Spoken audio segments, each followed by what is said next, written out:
காலையிலேருந்து வாசித்த ஒரு 5-6 கட்டுரைகளுக்கும் நான் வாசிக்கிறக்க இந்த கட்டுரைகளுக்குமே ஒரு 2-3 வேறுபாடை வந்து நான் குறிப்பிட விருப்பப்படுறேன். முதல்ல இந்த ரீஜியன்ஸ் எல்லாம் இருக்கு இல்லையா, இப்போ ஜம்மு அண்ட் காஷ்மீராக இருக்கட்டும், மகாராஷ்டிராவாக இருக்கட்டும், வெஸ்ட் பெங்காலாக இருக்கட்டும், நார்த் ஈஸ்ட்டாக இருக்கட்டும், இல்லை பஞ்சாபாக இருக்கட்டும், இதெல்லாம் ஏதோ ஒரு வகையில் வந்து மதத்தால் இல்லை மதவாதத்தால் சமகாலத்தில் வந்து பாதிக்கப்பட்டிருக்கு. இல்லை அந்த அரசியல் வந்து அந்த சுயாட்சி அரசியல் வந்து அந்த மதவாத குரல் வந்து அதில் ஒழிச்சிருக்கு. தமிழ்நாடு வந்து இதிலேருந்து ஒரு வேறுபட்ட ஒரு மாநிலம்னு நினைக்கிறேன். அது இல்லாமல் இங்கேருந்து பார்க்குறப்போ அதெல்லாம் நமக்கு தூரமான மாகாணங்கள், மாநிலங்கள். இங்கே உள்ள அரசியல் வந்து உங்கள் எல்லாருக்கும் பெரிய அளவில் ஏற்கனவே பரிச்சயமாக இருக்கும். நான் சொல்கிற சில இந்த செய்திகளுமே உங்களுக்கு ஏற்கனவே நீங்கள் கேட்டிருக்கிறதா இருக்கும். இருந்தாலும் அதெல்லாம் நம்ம கொஞ்சம் மீளாய்வு செஞ்சு சமகாலத்துக்கு அது எப்படி பொருத்தி பார்க்கலாம் அப்படிங்கிறத நான் கட்டுரை எழுதியிருக்கேன். கடந்த முறையே வந்து எழுதிட்டு வந்தேன், ஆனால் அது சரியாக கன்வே பண்ணனாங்கிற ஒரு டவுட் எனக்கு இருந்ததுனால இந்த டைம் நான் எழுதிட்டே வந்துட்டேன். நான் அதை வாசிக்கிறேன். நடுவில் தேவையான செய்திகள் வந்து அதுக்கு சான்றாக நான் குறிப்பிடவும் விருப்பப்படுறேன். என்னோடய கட்டுரை தலைப்பு வந்து தமிழ்நாடு டுவர்ட்ஸ் எ ஃபெடரல் ட்ரீம், ஒரு கூட்டாட்சி கனவை நோக்கி தமிழ்நாடு அப்படிங்கிற தலைப்பில் நான் அந்த கட்டுரையை எழுத தொடங்கினேன். ஒரு வாரமாக இதுக்கான தயாரிப்பு பணிகள், ஒரு 2-3 அதுக்கும் அதிகமான சோர்ஸையும் ரெஃபர் பண்ணேன். கட்டுரையை தொடங்குகிறேன். Freedom is soul of federalism, we call it as autonomy. கூட்டாட்சியின் ஆன்மா சுதந்திரம், அதை நாம் சுயாட்சி என்கிறோம்.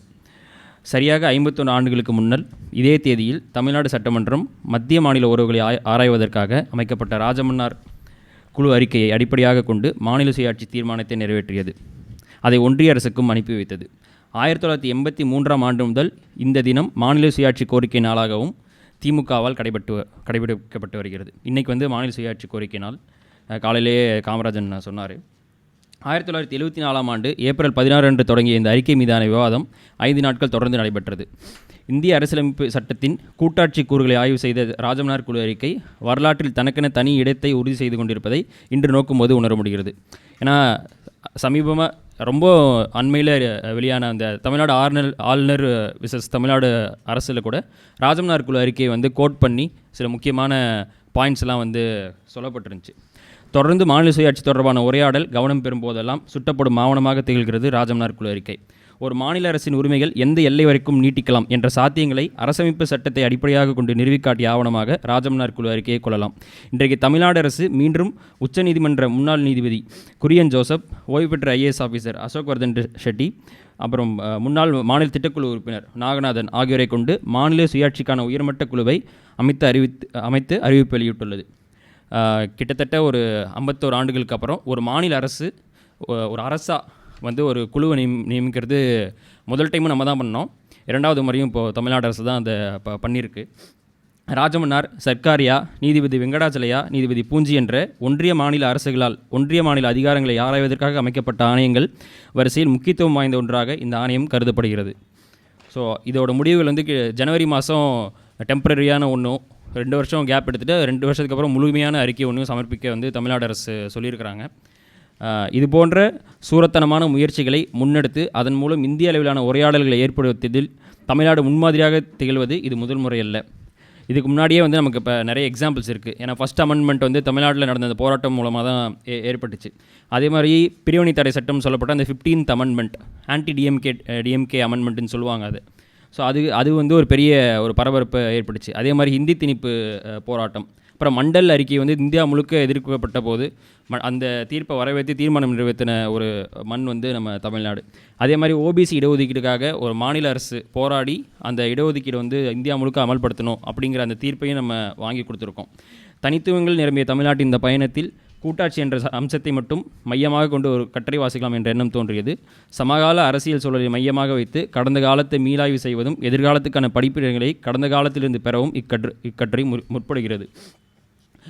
கூட்டாட்சி தத்துவத்தின் அடிப்படை அதிகார பரவலாக்கம், டீசென்ட்ரலைசேஷன் தான். ஏன்னா கூட்டாட்சி நம்ம ஃபெடரலிசம் நம்ம பேசுகிறப்போ நம்ம அது ஒரு பவரை தான் நம்ம பேசுகிறோம்.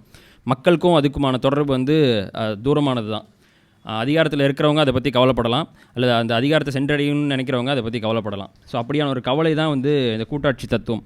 ஓரிடத்தில் குவிந்திருக்கும் அதிகாரத்தை முறையாக பகிர்ந்தளிக்க எத்தனிப்பதும் அல்லது முறையற்று இருக்கும் பட்சத்தில் சமமாக பகிர்ந்து கொள்ள நிர்பந்திப்பதும் கூட்டாட்சியை வலுவாக்கும் கோரிக்கையாக முன்னிறுத்தப்படுகிறது. அரசியல் விடுதலையை விட சமூக விடுதலையை பிரதானமாக கருதியதால் இந்திய விடுதலை போராட்டத்தில் தூங்குமூஞ்சி மாகாணம் என்று போற்றப்பட்டது அன்றைய மெட்ராஸ் மாகாணம். ஆனால் இங்கிருந்த இயக்கங்களுக்கும் தலைவர்களுக்கும் சமூக விடுதலையை எப்படி சாத்தியப்படுத்துவது என்பது குறித்த துல்லியமான பார்வைகள் இருந்தன. தென்னிந்திய மக்கள் சபை என்ற கூட்டுப்பங்கு நிறுவனத்தின் அரசியல் அமைப்பாக தோற்றுவிக்கப்பட்ட நீதி கட்சி, அதாவது ஆங்கில ஜஸ்டிஸ்னு பத்திரிகை நடந்ததுனால நீதி கட்சியின் பெயர் வந்துச்சு. சவுத் இந்தியன் லிபரல் ஃபெடரேஷன் அதோட உண்மையான பெயர். பின்னாட்களில் அந்த கூட்டுப்பங்கு நிறுவனத்தோட ஒரு அரசியல் அமைப்பாக தான் வந்து நீதி கட்சி வந்து உருபெறுது. நம் பொது புத்தியில் பதிய வைக்கப்பட்டிருப்பதைப் போல் நீதி கட்சி பார்ப்பனரல்லாத மக்களின் வேலைவாய்ப்பு, கல்வி போன்ற முறையான இடப்பங்கீட்டை மட்டும் கோரவில்லை, மாகாணத்திற்கான அதிகார பரவலாக்கம் குறித்த அபிப்பிராயங்களையும் அது கொண்டிருந்தது. ஏன்னா நீதி கட்சின்னு வந்தப்போ நம்ம சில நம்மளோட நான் பிராமின்ஸ்க்கான உரிமைகளை மட்டும் அவங்க கேட்டு பெற்றாங்க, இந்து என்டோமெண்ட் பில்லெல்லாம் கொண்டு வந்தாங்க அப்படிங்கிற மாதிரியான பார்வைகள் இருக்குது. ஆனால் வந்து மாநில சுயாட்சிக்கான கோரிக்கையும் வந்து நீதி கட்சி முன் வச்சது. குறிப்பாக வந்து டிஎம் நாயர் போன்ற தலைவர்கள் வந்து அதை பற்றி தெளிவான பார்வைகளை கொண்டிருந்தாங்க. மக்கள் பிரதிநிதிகளின் வாயிலாக மாகாணங்களுக்கு அதிகாரம் அளிக்கப்படும் போது அவ்வதிகாரம் இந்திய அரசின் பிடியிலிருந்து முற்றிலுமாக விலகியதாக இருக்க வேண்டும் என்று நீதி கட்சியின் மும்மூர்த்திகளில் ஒருவரான டிஎம் நாயர் கருதினார். மாகாணங்கள் சுயாட்சி பெற்ற ஃபெடரல் ஹோம் ரூல் என்பது அவரது சிந்தனையில் இருந்தது. வாய்ப்பு கிடைத்த நேரங்களெல்லாம் அவர் அதை வெளிப்படுத்தினார். மேலும் இப்படி அமையும் சுயாட்சி பெற்ற மாகாணங்களில் அனைத்து சமூகத்தை சேர்ந்தவர்களும் சமமாக நடத்தப்படுவர் என்ற உத்தரவாதத்தையும் அவர் வழங்கினார். பார்ப்பனர் அல்லாதார் என்ற அடையாளம் அனைத்து சாதி மத வர்க்க சிறுபான்மையினரையும் உள்ளடக்கியிருந்தது. நம்ம வேறுபட்ட இன்னொரு புள்ளி வந்து இதுதான். நம்ம வந்து மைனாரிட்டிஸையும் வந்து நான் பிராமின் இதர தலித்ஸ் ரிலீஜியஸ் மைனாரிட்டிஸையும் வந்து டிரெவிடியனுங்கிற அந்த அந்த அடையாளத்துக்குள்ளே கொண்டு வந்ததுனால தான் இங்கே வந்து அது அதருங்கிறதுக்கான அந்த ஸ்பேஸ் வந்து எம்டியாக விடப்பட்டுச்சு. ஈவன் வந்து பிராமின்ஸை கூட நம்ம அதராக தான் பார்த்தோம். ஆனால் அவங்க எப்படி நடத்தணும்னா, திமுகவில் ஒரு செயற்குழுவில் விபி ராமனுங்கிற ஒரு பிராமின் வந்து திமுகவில் ஒரு செயற்குழு வரலும் போயிருக்கிறாரு. அதனால் இங்கே அதருங்கிற அந்த ஸ்பேஸ் வந்து எம்டியாக விடப்பட்டுச்சு. அதனால மற்ற நேஷனை கட்டமைக்க விடுற மற்ற மாநிலங்களுக்கு இருந்த ஐடியாவும் தமிழ்நாட்டுக்கு உள்ள அந்த ஐடியாவும் வந்து ஒரு டிஸ்டிங்க்டான ஒரு ஐடியா நான் கருதுகிறேன். அது முன்னெடுத்த சமூக நீதி அரசியல் இந்த சமத்துவமான அணுகுமுறைக்கு வழிவகை செய்தது. மாண்டகு செம்ஸ்ஃபோர்ட் ரிஃபார்ம்ஸ் நடைமுறைக்கு வருவதற்கு முன்பே நிகழ்ந்த டிஎம் நாயரின் அகால மரணம் இந்த கூட்டாட்சி குறித்த துளிர்கனவுகளுக்கு கொள்ளியிட்டது. அதிகாரம் அனைத்தும் ஓரிடத்தில் குவிக்கப்பட்ட நேரத்திலும் நீதி கட்சி அரசு சமூக விடுதலை என்ற நெடும்பயணத்தில் பல முக்கியமான அடிகளை எடுத்து வைத்தது. நமக்கெல்லாம் தெரியும், இங்கே வந்து ரிசர்வேஷன்ஸ் கொண்டு வந்ததாக இருக்கட்டும், அந்த மாதிரியான பல முன்னோடியான சீர்திருத்தங்களுக்கு வந்து நீதி கட்சி அரசு அது கிடைச்ச அந்த வாய்ப்புகளை வந்து பயன்படுத்தியிருக்கு. நீதி கட்சியின் பார்ப்பனர் அல்லாதார் அரசியல் தந்தை பெரியாரின் சுயமரியாதை இயக்கத்தின் வருகைக்கு பிறகு மேலும் மக்கள் மையப்பட தொடங்கியது. அதன் ஆதரவு பரப்பு அனைத்து தரப்பு மக்களையும் உள்ளடக்கிய வெகுமக்கள் இயக்கமாக உருப்பெற்றது. மனித மாண்பை மீட்டெடுக்கும் நோக்கத்துடன் பல போராட்டங்களையும் ஆர்ப்பாட்டங்களையும் தொய்வின்றி முன்னெடுத்தது பெரியாரின் சுயமரியாதை இயக்கம். சுயமரியாதை கொண்ட தமிழர்கள் தங்களை திராவிடர்களாக அடையாளப்படுத்தி கொண்டனர். மொழி போராட்டம் இந்த அடையாளத்தை மேலும் செறிவாக்கி பார்ப்பனர் அல்லாதார், திராவிடர், தமிழர் என்ற அடையாளங்களுக்கு இடையிலான வெளியை குறைத்து சுயமரியாதை, சமதர்மம் என்ற இரு அரசியல் கோட்பாடுகள் திராவிட இயக்க அரசியல் மூலக்கற்களாக விளங்கின. இந்த மொழி போராட்டம் அப்புறம் நம்ம இந்த நான் பிராமின் ஐடென்டிட்டிலாம் ஒரு கட்டத்தில் வந்து ஒன்று சேருது. அது வந்து நான் பிராமின், திராவிடியன், தமிழ்ங்கிற இந்த அடையாளத்துக்குள்ள ஒரே என்டிட்டியாக வந்து இந்த 3 அடையாளங்களும் உருவெடுக்குது. அது வந்து சுயமரியாதை, சமதர்மம்ங்கிற அந்த 2 கோட்பாட்டை வந்து முன்னிலைப்படுத்தி தன்னோட அரசியலை வந்து தொடங்குது. அங்கேருந்து தான் வந்து நம்ம இந்த சுயாட்சிக்கான அரசியலையும் பார்க்கணும். இந்திய அரசு சட்டம் 1935 அதுக்கும் திராவிட நாடுக்குமான அந்த ரிலேஷன்ஷிப்பை அது எப்படி நம்ம பார்த்தோம், அதை பற்றி நம்ம பார்வைகள் வந்து அடுத்து. 1935 இந்திய அரசு சட்டம் காங்கிரஸ் கட்சியால் ஏற்றுக்கொள்ளப்படாமல் இருந்த போதும் அது நடத்தின அந்த சட்டத்தின் மூலமாக ஏற்பட்ட தேர்தலை வந்து காங்கிரஸ் சந்தித்தாங்க. 7 மாகாணங்களில் வந்து அவங்க வெற்றியும் பெற்றாங்க. தேசபக்தி மிகுந்த இந்திய பெருமுதலாளிகள் தங்களது சந்தைகளை நிறுவிக்கொள்ள பல மாகாணங்களில் உருவான காங்கிரஸ் அரசுடன் நெருக்கம் பாராட்டி தங்களது வணிக கணக்குகளை தீர்த்து கொண்டனர். இந்த காலகட்டத்தில் கிராமப்புறங்களில் நிலப்பிரபுத்துவம் மேலும் வலுப்பெற்று கோலோச்ச தொடங்கியது. பிரிட்டிஷ் ஏகாதிபத்தியத்தை காங்கிரஸ் கட்சி எதிர்த்தாலும் அது உருவாக்கிய அதிகார வர்க்கத்துடன் காங்கிரஸ் கட்சி நெருக்கம் காட்டியது. இந்த நெருக்கம் இந்திய பெருமுதலாளிகளிடையே நிம்மதிகளந்த நம்பிக்கையை உருவாக்கியது. இந்த பிணைப்பை ஏற்படுத்துவதில் காந்தி கன்னியாக செயல்பட்டார். அதாவது இந்திய பிக் பிஸ்னஸ் மேன்ஸ்லாம் இருக்காங்க இல்லையா, லேண்ட்லார்ட்ஸ் இருக்காங்க, அவங்க வந்து காங்கிரஸ்க்கு ஒரு பெரிய பேக் போனாக இருந்தாங்க. ஏற்கனவே வந்து பிரிட்டிஷ் உருவாக்கப்பட்ட அந்த பியூரோக்ரஸி கூடயும் இந்த காங்கிரஸ் அரசை வந்து ஒரு நெருக்கம் காட்டுச்சு. இந்த பெருமுதலாளிகளும் அவங்களுக்கு கூட நெருக்கமாக இருந்தாங்க. அதே மாதிரியே வந்து இந்த இந்த மூணு இந்த மூணு வர்க்கமும் வந்து சேர்ந்து தான் ஒரு அரசியலை வந்து அந்த காலத்து அரசியல் வந்து உருவாக்குச்சு. பின்னாட்களில் இந்திய தேசியத்தை கட்டமைப்பதில் இவ்வர்க்கங்களுக்கு இடையிலான இந்த பிணைப்பு முக்கிய பங்காற்றியது. பின்னாட்களில் ஒரு இந்தியன் நேஷனுங்கிற ஒரு தீர்மானிக்கிறதுக்கு இந்த மூணு வர்க்கமும் ஒன்றுபட்டு பாடுபட்டாங்க. ஆனால் திராவிட நாடு கேட்ட நம்ம ஊர் பிஸ்னஸ் மேன்ஸ் என்ன பண்ணாங்க? தென்னிந்திய திராவிட பெருமுதலாளிகள் வட இந்திய முதலாளிகள் காட்டிலும் கேபிட்டலை கொண்டிருப்பதில் வறியவர்களாகவே இருந்தனர். முதலை போலவே அவர்களின் அரசியல் உணர்வும் குன்றியே இருந்தது. மீறி சிலருக்கு அரசியல் உணர்வு இருந்த போதிலும் இந்திய தேசமா திராவிட நாடா என்ற வருகையில் அவர்கள் இந்திய தேசியத்திற்கு நேசக்கரம் நீட்டினர். சிலர் மௌனம் காத்தனர். இவர்களில் பலர் பின்னாட்களில் இந்திய வர்த்தக சபை கூட்டமைப்பில் தலைமை பொறுப்புகளையும் அலங்கரித்தனர். நம்ம திராவிட நாட்டில் உள்ள பெரியாருக்கு நெருக்கமான பல பிஸ்னஸ் மேன்ஸு கூட நம்ம எப்போ திராவிட நாடு கேட்க தொடங்கினோமோ அப்போ வந்து பெரியார் விட்டு விலக ஆரம்பித்தாங்க, அல்லது ரொம்ப தள்ளி போக ஆரம்பித்தாங்க. ஸோ வந்து கேபிட்டல்ங்கிற ஒரு நாடு நம்ம கேட்குறோம் அப்படின்னா அதுக்கு உள்ள முதல்ல நம்ம இருக்கோமா, இல்லை அந்த போராட்டத்துக்கு ஏற்ற பணம் நம்மக்கிட்ட இருக்கா, அந்த முதல் நம்மக்கிட்ட இருக்காங்கிறது ஒரு பெரிய விஷயம். அது நம்மக்கிட்ட இல்லை. ஏன்னா வந்து இங்கே உள்ள திராவிட பெருமுதலாளிகள் வந்து இந்திய தேசியத்துக்கு தான் வந்து ஆதரவாக இருந்தாங்களே ஒழிய திராவிட நாடுன்னு ஒன்று அமைஞ்சு உலகப்போர் சமயத்தில் அதுவும் திராவிட நாடுன்னு ஒன்று அமைச்சு அதில் மூலமாக வந்து ஒரு சந்தையை வந்து நிறுவிக்கொள்ள முடியுங்கிறத அவங்க ரொம்ப டவுட்ஃபுல்லாக தான் பார்த்தாங்க. இவை அனைத்திற்கும் விதிவிலக்காக இருந்த எம்ஏ முத்தையா செட்டியார் போன்றவர்கள் 1944 பெரியார் திராவிடர்கள் தோற்றுவிக்க போது அவருடனான தொடர்புகளை அறுத்து கொண்டனர். திராவிடர் கழகத்தின் தோற்றம் திராவிட முதலாளிகளை இவ்வியக்கத்திலிருந்து மேலும் அந்நியப்படுத்தியது. இதன் மூலம் தென்னிந்திய முதலாளி வர்க்கம் திராவிட நாடு கோரிக்கையை ஆதரிக்காமல் இருந்தது மட்டுமின்றி வலிமையான இந்திய தேசியத்தை கட்டமைக்க வழிவகை செய்தது. வடநாட்டு ஆதிக்கத்திலிருந்து சென்னை மாகாணத்தை விடுவித்துக் கொள்ள பெரியார் எழுப்பிய திராவிட நாடு திராவிடருக்கே என்ற லட்சியத்தை வென்றெடுக்க வெறும் அரசியல் ஒன்று மற்றும் போதுமானதாக இருக்கவில்லை. அது வேண்டிய சந்தையை முதலீட்டை அளிப்பதில் திராவிட முதலாளி வர்க்கம் தோற்றுப்போனது. அது இந்த இயக்கத்தை முதலின்றி அனாதையாக்கியது. தொடக்கத்தில் டொமினியன் தகுதியுள்ள திராவிட நாடகமும் பின்னர் நெகிழ்ச்சியான இந்திய கூட்டமைப்பில் ஒரு அங்கம் வகிக்கும் திராவிட நாடகம் சிந்திக்கப்பட்ட கூட்டாட்சி அரசியலை பிரிவினையின் கோரங்கள் புரட்டி போட்டன. பார்ட்டிஷன் வந்து இது எல்லாத்துக்குமான சாத்தியங்களையும் வந்து ரொம்ப முடக்கி போடுது. மாகாணங்களுக்கு சுயாட்சி அளிக்க வேண்டும் என்று ஒரு காலத்தில் குரல் கொடுத்த காங்கிரஸ் கட்சியினரையும் இந்தியா பாகிஸ்தான் பிரிவினை ஒருங்கிணைந்த அதிகாரங்கள் குவிக்கப்பட்ட மாநிலங்களின் ஒன்றியம் என்ற போலி கூட்டாட்சி குவாசி ஃபெடரல் அரசியலமைப்பை நோக்கி நகர்த்தியது. இது கூட்டாட்சி கனவுகளில் பெரும் தடைக்கல்லாக மாறிப்போனது. பார்ட்டிஷனுங்கிறது நம்ம ஃபெடரேஷன் பற்றின நம்மளோட கனவுகளுக்கெல்லாம் வந்து ஒரு பெரிய தடைக்கல்லாக அமைஞ்சிச்சு. வயது வந்தோர் வாக்களிக்காமல் உருவாக்கப்பட்ட அதே நேரத்தில் காலனிய எச்சங்களை பெருமளவில் கொண்டிருந்த மையப்படுத்தப்பட்ட ஒரு அரசியலமைப்பு சட்டம் மாநிலங்களின் தோள்களில் சுமத்தப்பட்டது. இதற்கு எதிரான குரல்கள் அரசியல் வெளியில் வலிமை பெறும் வரை மாநிலங்கள் செக்குமாடுகள் போல் நடத்தப்பட்டன.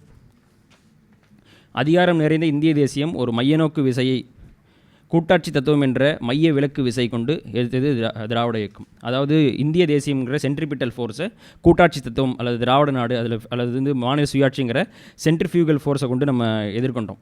இந்த நேரத்தில் 1950 பேரினர் அண்ணா அளித்த ஒரு நேர்காணலில் கேட்டப்பட்ட கேள்வியையும் அதற்கு அவர் வழங்கிய பதிலையும் மேற்கொள்ள விளைகிறேன்.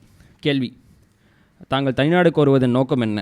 அதுக்கு அண்ணா சொல்கிற பதில்: எல்லா அதிகாரங்களும் எம்மிடம் இருக்க வேண்டும் என்பதுதான். இப்போது எதற்கெடுத்தாலும் டெல்லிக்கு போக வேண்டிய நிலை இருக்கிறது. அந்நிலை இல்லாமல் எங்களது வர்த்தகத்தை நாங்களே நடத்த உரிமை இருக்க வேண்டும். இது போன்ற எங்களது விவகாரங்களில் இன்னொருவர் தலையீடு இருக்கக்கூடாது. எல்லாமே எங்களாலேயே கவனித்துக் கொள்ளப்பட வேண்டும்.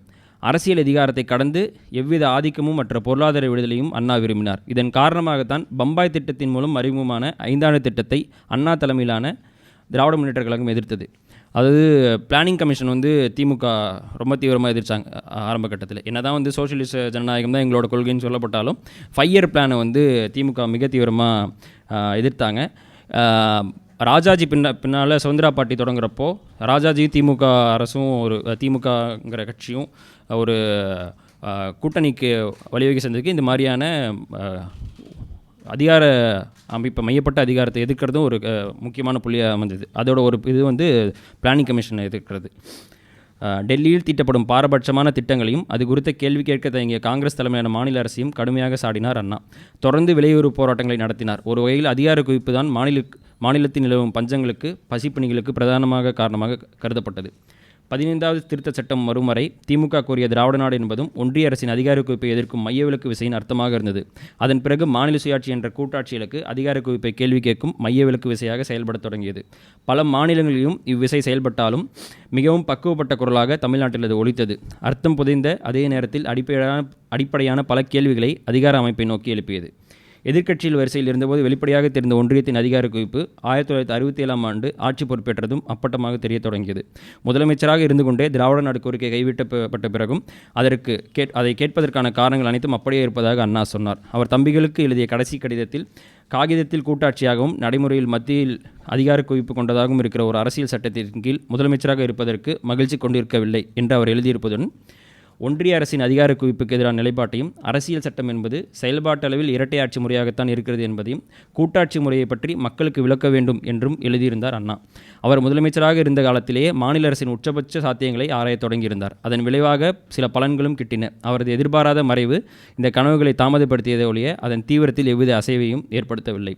19 ஆகஸ்ட் 1969 தமிழ்நாடு சட்டப்பேரவையில் ஓய்வு பெற்ற நீதியரசர் திரு ராஜமன்னார் தலைமையில் 3 நபர் குழு ஒன்றை அமைத்தார் அன்றைய முதலமைச்சர் கலைஞர். இக்குழுவில் மத்திய மாநில உறவுகளை ஆராய்ந்து அரசியலமைப்பு சட்டத்தை திருத்திட பல்வேறு பரிந்துரைகள் வழங்கும் என்ற நோக்கத்திற்காக தான் செயல்பாடுகளை தொடங்கியது. ஒரு மாநில அரசின் முன்னெடுப்பில் இப்படி நடப்பது இந்திய அளவில் அதுதான் முதல் முறை.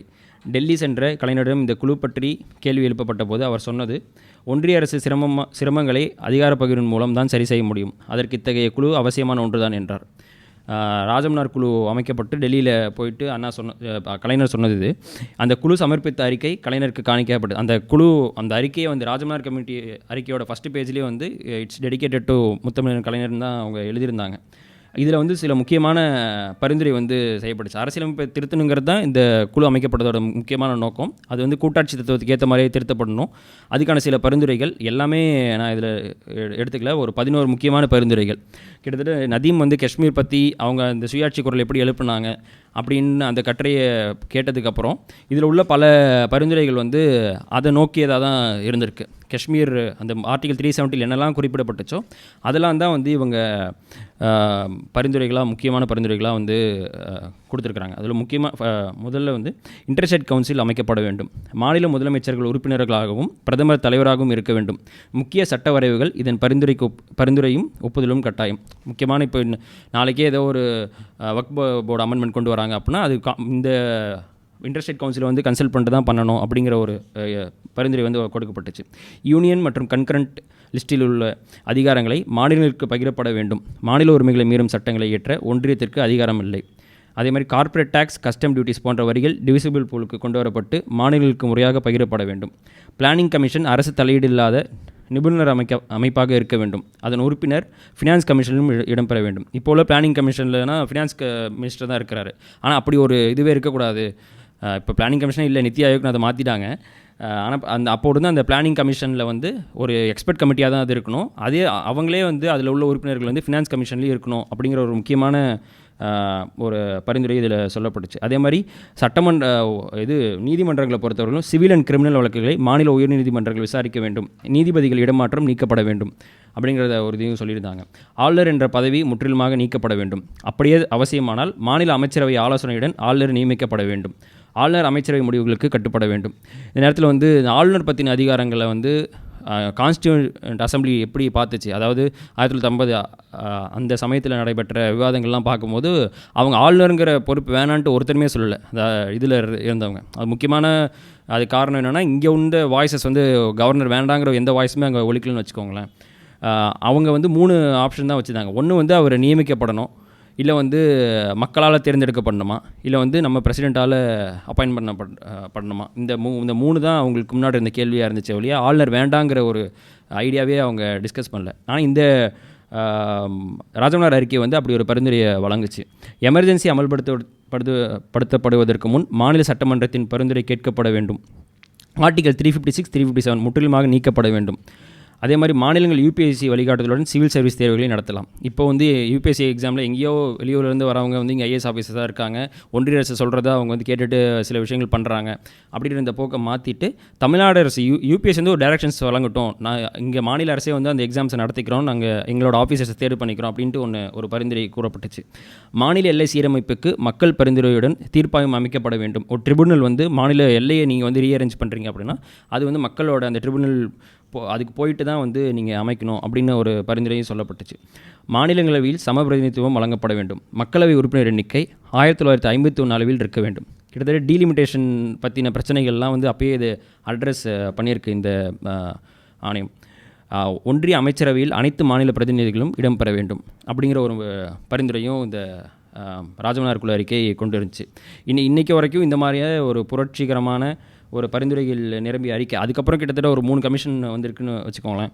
ஆனால் ராஜமன்னார் ஒரு மாநில அரசால் அமைக்கப்பட்ட ராஜமன்னார் குழு அறிக்கை அளவுக்கான தீவிரத்தை பின்னால் ஒன்றிய அரசால் அமைக்கப்பட்ட சர்க்காரியா ஆணையமோ இல்லை வெங்கடாச்சலயா ஆணையமோ இல்லை பூஞ்சி கமிஷனோ வந்து கொண்டு இருக்கல.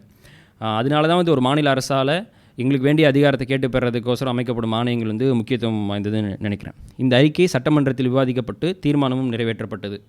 இந்த தயாரிப்பு முறையை அனைத்து மாநிலங்களையும் உள்ளடக்கிய ஒன்றாக இருந்தது.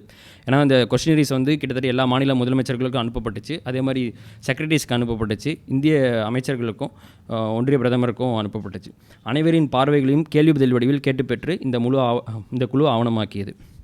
இந்த அறிக்கை வெளியான பிறகு இது அனைத்து மாநில முதலமைச்சர்களுக்கும் ஒன்றிய பிரதமருக்கும் அமைச்சருக்கும் அனுப்பி வைக்கப்பட்டது. அதே மாதிரி இந்த அறிக்கை வெளியான பிறகும் வந்து அது இந்திரா காந்தி எல்லாருக்குமே வந்து அனுப்பி வைக்கப்படுது. இதைத் தொடர்ந்து மாநில சுயாட்சி குறித்த புரிதலை ஏற்படுத்தும் வகையில் மக்களுக்கு சுலபமாக விளக்கும் வகையிலும் பல்வேறு நூல்கள் வெளியிடப்பட்டன. முன்னாடி சொன்ன மாதிரி இந்த பவர் ஃபெடரலிசத்தில் வந்து நம்ம டிஸ்கஸ் பண்ணுறது ஒரு பவரை தான் டிஸ்கஸ் பண்ணுறோம். ஸோ அது மக்களுக்கு அதை பற்றின அபிப்பிராயம் இருக்கணும், அவங்களுக்கு இதை பற்றின அவேர்னஸ் ஏற்படுத்தணுங்கிறதுக்காக புத்தகங்கள்லாம் தொடர்ந்து வெளியிடப்படுறாங்க. முரசொலி மாறனோட அந்த மாநில சுயாட்சி புத்தகம், அப்புறம் வந்து சாதிக் பாட்ஷா, மாதவன், அப்புறம் வந்து கந்தசாமி போன்றவர்கள் ஆழமாகவும் எளிமையாகவும் மாநில சுயாட்சியின் அவசியத்தை விளக்கும் வகையில் நூல்கள் எழுதி வெளியிட்டனர். இவங்களாம் அந்த சமயத்தில் அமைச்சர்களாக இருந்தவங்க. முரசொலியிலும் இதர திராவிட இதழ்களிலும் மாநில சுயாட்சி குறித்த கட்டுரைகள் தொடர்ச்சியாக வெளியானது. மாநில சுயாட்சி தீர்மானம் மீது கலைஞர் வழங்கிய பதில்கள் தொகுக்கப்பட்டு செய்தி மற்றும் மக்கள் தொடர்பு துறையால் புத்தகமாக வெளியிடப்பட்டது. இதே போலவே மாநில சுயாட்சி கோரிக்கைக்கு திமுக ஒரு நாளும் சொந்தம் கொண்டாடவில்லை. அது புதிதாக உதித்த சிந்தனையாகவும் கருதவில்லை. நேரு காலம் முதலே மாகாண சுயாட்சி குறித்து அவரின் எழுத்துக்களையும் பேச்சுக்களையும் இந்த நூல்களின் பல்வேறு இடங்களில் சுட்டிக்காட்டப்பட்டிருந்தன. மாப்போ சிவஞானம் அவர்களின் தமிழரசுக் கழகம் நடத்திய மாநாடுகளும் அதில் திராவிட இயக்க தலைவர்கள் பங்கேற்ற ஆற்றிய உரைகளும் இதில் சுட்டிக்காட்டப்பட்டிருந்தன. ஓனர்ஷிப்பையும் வந்து இந்த இது மூலமாக கிளைம் பண்ணிக்கல. தீர்மானம் மூலமாக யாரெல்லாம் கான்ட்ரிபியூட் பண்ணியிருக்காங்கிறதையும் அது வந்து அவங்களுக்கு அக்னாலேஜ் பண்ணிச்சு. இதே காலகட்டத்தில் அதிமுகவை உருவாக்கியிருந்தார் எம்ஜிஆர். இடைத்தேர்தலில் போட்டியிட்டு வென்ற சில பிரதிநிதிகளையும் அது கொண்டிருந்தது. மாநில சுயாட்சி தீர்மானம் குறித்த விவாதத்தின் போது எம்ஜிஆர் கட்சியின் துணைத் தலைவர் ஜிஆர் எட்மண்ட் அவர்கள், ராஜமன்னார் கமிட்டி அறிக்கை எதற்கும் பயன்படாத ஒன்று, யாரும் படிக்க தகுதியற்றது, அந்த அறிக்கையை குப்பை கொடையில் போட வேண்டும், மாநில சுயாட்சியை எங்கள் கட்சி ஏற்றுக்கொள்ளாது என உரக்க பேசினார். அந்த 74 இந்த டிபேட்ஸ்லாம் போயிட்டு இருக்கப்போ அவர் அப்படி சொல்கிறார். இந்த கொள்கையை தான் அதிமுக ஆட்சி பொறுப்பில் அமர்ந்த பின்னரும் கூட கொண்டிருந்தது. ஆனால் ஒன்றிய மாநில அரசுகளிடையே நிர்வாக ரீதியாகவும் ஆட்சி ரீதியாகவும் பின்னாட்கள் ஏற்பட்ட சிக்கல்கள் அதிமுகவின் நிலைப்பாடுகளின் மாற்றத்தை ஏற்படுத்தின. அது அதிமுக வந்து எப்போ அதிகாரத்துக்கு வந்தாங்களோ அப்போ அவங்களோட இந்த நிலைப்பாடு வந்து மாறுது. ப்ராக்டிக்ஸ் பண்ணுறப்ப தான் வந்து இந்த இது ஏன் இவ்வளோ சிக்கலானது, ஒன்றிய மாநில அரசுகளுக்கு இடையிலான இந்த அதிகார பரவலாக்கம் ஏன் முக்கியங்கிறத அவங்க உணர்றாங்க. 1983ஆம் ஆண்டு ஒன்றிய அரசால் மத்திய மாநில அரசுகளுக்கு இடையிலான உறவு குறித்து ஆராய்ந்து அறிக்கை வழங்க அமைக்கப்பட்ட சர்க்காரி ஆணையம் எழுப்பிய கேள்விகளுக்கு அதிமுக அரசு வழங்கிய பதில்கள் இந்த மாற்றங்களை பிரதிபலித்தன. எந்த ராஜமன்னார் கமிட்டி அறிக்கை வந்து குப்பத்தொட்டியில் போடணும் அப்படின்னு சொன்னாங்களோ அதே 83 சர்க்காரியா கமிஷனுக்கு கேள்வி பதில் அனுப்புகிறப்போ அதிமுக வந்து இதே ராஜமன்னார் கமிட்டியை தான் கோட் பண்ணி பதிலுரை கொடுத்துருந்தாங்க. 1974ஆம் ஆண்டு மாநில சுயாட்சி தீர்மானம் நிறைவேற்றப்பட்ட 2 ஆண்டுகளில் அதன் அவசியத்தை உணர்த்தும் வகையில் பல்வேறு சம்பவங்கள் இந்தியா முழுக்க நடைபெற தொடங்கின. அவசர நிலை பிரகடனம் மாநில உரிமைகளையும் மக்களின் அடிப்படை உரிமைகளையும் முறித்து போட்டது. பல்வேறு மாநிலங்களில் மக்களால் தேர்ந்தெடுக்கப்பட்ட அரசுகள் நெருக்கடி நிலையை காரணம் காட்டி கலைக்கப்பட்டன. மிசா சட்டத்தின் கீழ் பலர் கைது செய்யப்பட்டனர். மாநிலங்களுக்கு இருந்த சில பல அதிகாரங்களும் முழுமையாக ஒன்றிய அரசால் சுவீகரித்துக் கொள்ளப்பட்டது. 48வது சட்ட திருத்தம் இதனை சாத்தியப்படுத்தியது. அவசர நிலை திரும்பப்பட்ட பிறகும் நடைபெற்ற தேர்தலில் ஒன்றியத்தில் காங்கிரஸ் ஆட்சியை இழந்தது. தமிழ்நாட்டில் நெருக்கடி நிலையும் போது பெயர் மாற்றம் செய்து கொண்ட அனைத்து இந்திய அண்ணா திராவிட முன்னேற்ற கழகம் ஆட்சியை கைப்பற்றியது. இந்த அரசும் 3 ஆண்டுகளில் கலைக்கப்பட்டது. 1980 நடைபெற்ற தேர்தலில் மீண்டும் அதிமுக வெற்றி பெற்று ஆட்சியை பிடித்தது. இந்திய காங்கிரஸ் கட்சியுடன் கூட்டணியில் அங்கம் வகித்த திமுக, ஃபருக் அப்துல்லாவின் நேஷனல் கான்ஃபரன்ஸ் போன்ற மாநில சுயாட்சி கோரும் கட்சிகளின் தொடர் அழுத்தம் 1983ஆம் ஆண்டு மார்ச் 23ஆம் தேதி அன்று இந்திரா காந்தி அவர்களை நாடாளுமன்றத்தில் சர்க்காரி ஆணையம் குறித்த அறிவிப்பை வெளியிட வழிவகை செய்தது. சர்க்காரி ஆணையம் வெளியிட வந்து காங்கிரஸ் கூட கூட்டணியில் இருந்த டிஎம்கேவும் ஃபருக் அப்துல்லாவோட நேஷனல் கான்ஃபரன்ஸும் ஒரு முக்கியமான வேலையை செஞ்சுருக்காங்க.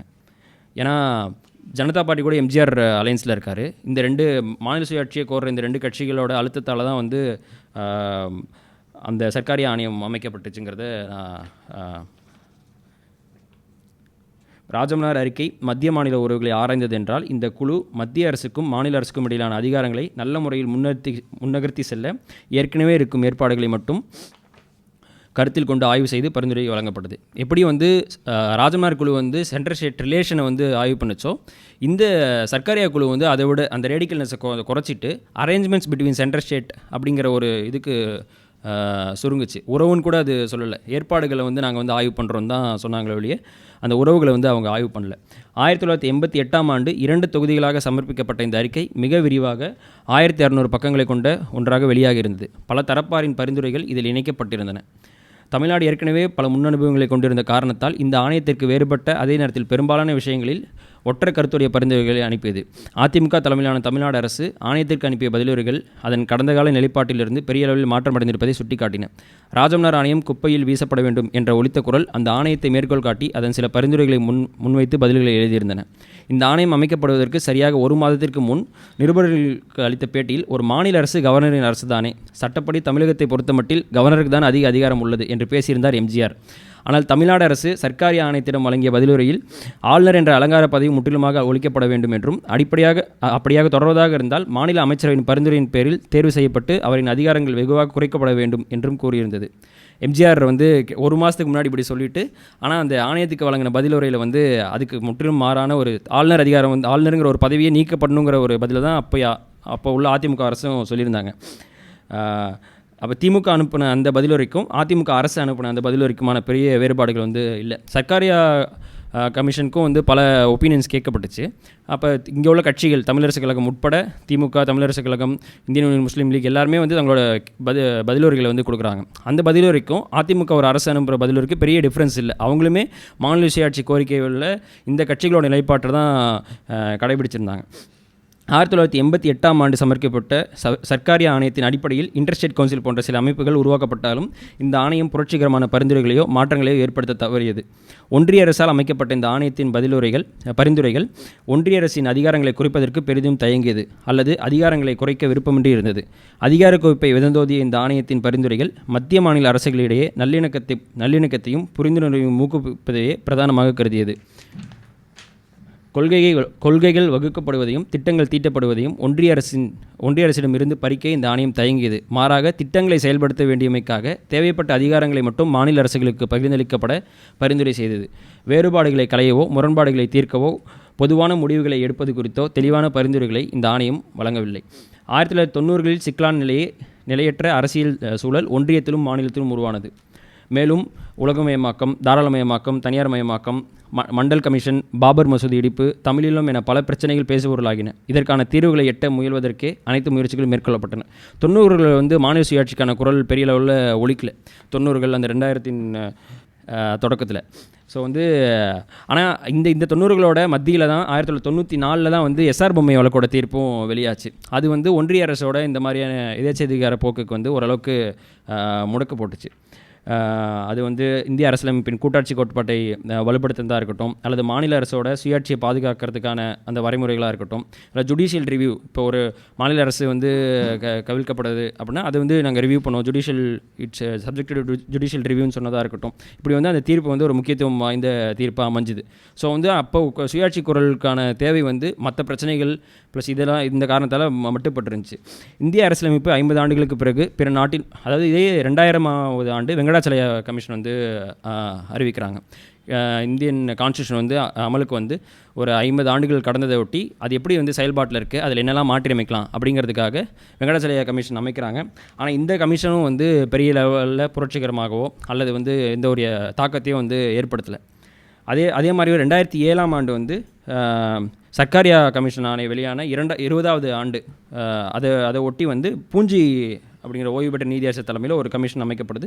அது முழுக்க ஒன்றிய மாநில உறவுகளை வந்து ஆராய்கிறதுக்கும் அதை வந்து நிர்வாக ரீதியாக எப்படி நம்ம வந்து சரி பண்ணலாம் அப்படிங்கிறது இப்போ உள்ள ப சிதம்பரம் தான் அப்போ வந்து இது ஹோம் மினிஸ்டராக இருந்து அவர் தான் இந்த ஆணையத்தை வந்து அமைக்கிறாங்க.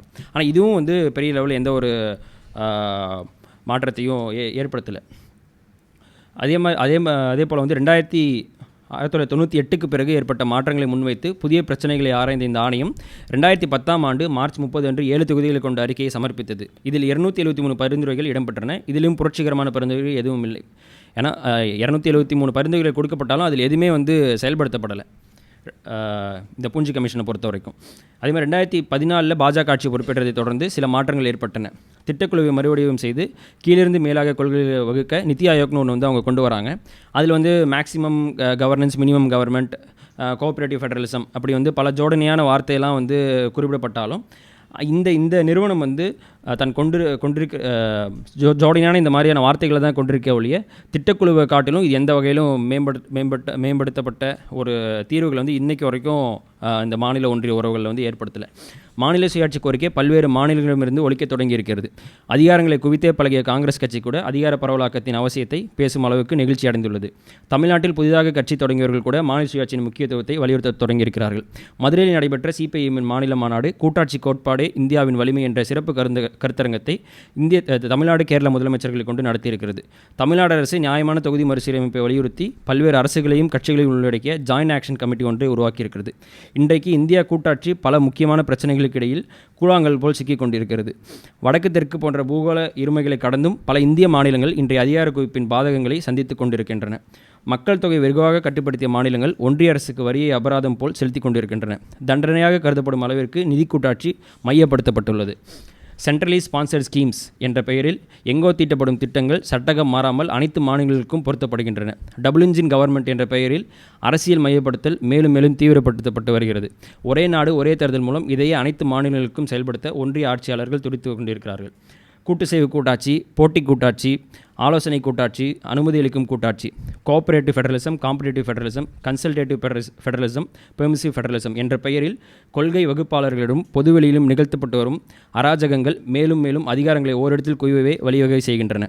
ஃபெடரலிசம்ங்கிற பேரில் பல ஃபெடரலிசம்ங்கிற பேரில் வந்து இவங்க நம்ம பொதுவெளியில் இன்றைக்கி பேசிகிட்டு இருக்கிறதெல்லாம் வந்து ஏதோ ஒரு மையப்படுத்தப்பட்ட ஒரு அமைப்பை தான் வந்து நியாயப்படுத்திகிட்டு இருக்குன்னு நான் நினைக்கிறேன். நாம் நினைத்து கொண்டிருப்பதை காட்டிலும் சிக்கல் நிரம்பிய ஒன்றாக இந்திய கூட்டாட்சி அரசியல் உருவெடுத்துள்ளது. ஒரு காலத்தில் வந்து நான் முன்னாடியே என்னோட கட்டுரையை ஒரு மேற்கோளோடு தொடங்கியிருந்தேன் இல்லையா, freedom is soul of federalism, we call it as autonomy என்ற மேற்கோளோடு ஒரு காலத்தில் ஒலித்த மாநில சுயாட்சி குரல்கள் இன்றைக்கு வெறும் நிதி நிர்வாக சிக்கலாக சுருக்கப்பட்டு விவாதிக்கப்பட்டு வருகிறது. அதன் அரசியல், அடையாளம், அதிகாரம் என அனைத்தும் குன்றி போய்விட்டன. சுயாட்சி குரல் பிரிவினை குரலாகவே ஒப்புக்கொள்ளப்பட்டு விமர்சிக்கப்பட்டது. இன்றைக்கும் அவ்வாறே விமர்சிக்கப்படுகிறது. அதற்கு அத்தனை காரணங்களையும் நாம் வழங்கினாலும் அடைபட்ட அதிகாரத்தின் செவிகளில் அவை உரைப்பதே இல்லை. இன்றைக்கும் வந்து நம்ம இப்போ இந்த ஜாயின்ட் ஆக்ஷன் கமிட்டி அமைக்கிறோம், இல்லை வந்து மாநில சுயாட்சியை திரும்ப பேசுவதற்காக ஒன்றிய மாநில அரசுகளை உறவோட ஆராய்வதற்காக நம்ம வந்து ஆணையங்கள் அமைக்கிறோன்னா, ஆனால் அதையும் வந்து அவங்க பிரிவினையோட ஒரு எக்ஸ்டென்ஷனாக தான் பார்க்குறாங்க. நம்ம எவ்வளோ வந்து அதுக்கான காரணங்கள் சொன்னாலும் அவங்க ஏற்றுக்கிறதே இல்லை. மீண்டும் மாநில சுயாட்சி குறித்த பழைய குரல்களை மீட்டெடுத்து அரசியல் ரீதியாக அவற்றை அர்த்தப்படுத்திக் கொள்வதுதான் அதிகார குவிப்பை எதிர்ப்பதற்கான ஒரே தீர்வு.